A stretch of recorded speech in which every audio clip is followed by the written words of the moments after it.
Did you know the Roman Empire was once sold at auction in the street to the highest bidder? In 193 AD, the Praetorian Guard had a problem. Emperor Pertinax was trying to make them actually follow rules, so they killed him. Then they walked to the palace walls and announced the throne was for sale. Whoever paid the most per soldier could have it. Two senators stood in the street below and started bidding out loud. Didius Julianus won at 25,000 sesterces per man.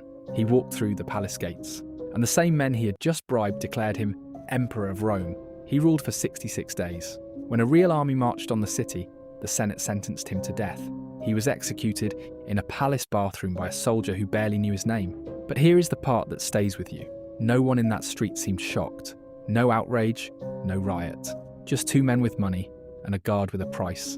The whole mythology of Rome, stripped down to a transaction everyone simply accepted.